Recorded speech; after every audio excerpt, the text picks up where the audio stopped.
Hello guys, good morning. তোমরা সবাই কেমন আছো? আশা করছি সবাই ভালো আছো।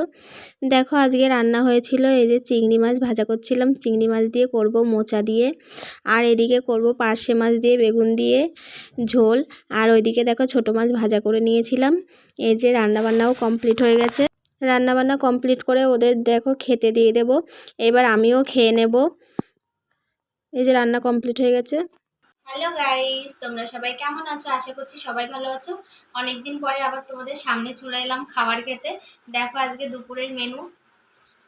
এই যে এখানে করেছি হলো ছোট মাছ ভাজা, একদম চুনো মাছ, আর পেঁয়াজ দিয়ে ভাজা করেছি। আর এখানে আছে দেখো চিংড়ি মাছ দিয়ে মোচা, আর এখানে এই যে পার্শে মাছ দিয়ে বেগুন আলু দিয়ে ঝোল করেছি। চলো খাওয়াটা শুরু করি।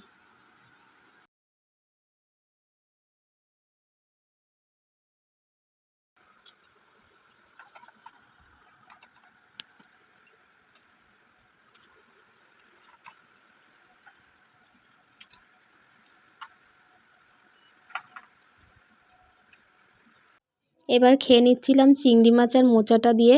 চিংড়ি মাছ আর মোচাটা আজকে প্রচুর ঝাল হয়ে গেছিলো, অনেকটাই ঝাল হয়ে গেছে। আর এই যে খেয়ে নিচ্ছিলাম। এবার খাবো দেখো বেগুন আলু পার্শে মাছ দিয়ে ঝোল করেছি এটা দিয়ে।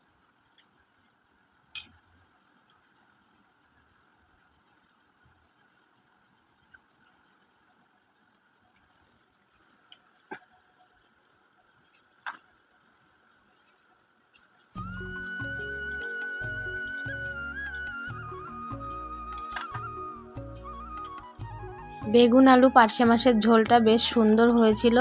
এই যে খেয়ে নিচ্ছিলাম। আমার ছেলে আর ওর পাপা আগের থেকেই খেয়ে নিয়েছে, আর আমি এই যে পরে বসে পড়েছিলাম খেতে। আমার ভিডিওটি দেখে যদি আপনাদের ভালো লাগে আমাকে সাবস্ক্রাইব করতে পারেন। ভিডিওটি ভালো লাগলে লাইক কমেন্ট শেয়ার করতে ভুলবেন না। আর দয়া করে সবাই একটু পাশে থাকবেন, তাহলে একটুখানি এগিয়ে যেতে পারবো। অনেক অনেক ভালোবাসা।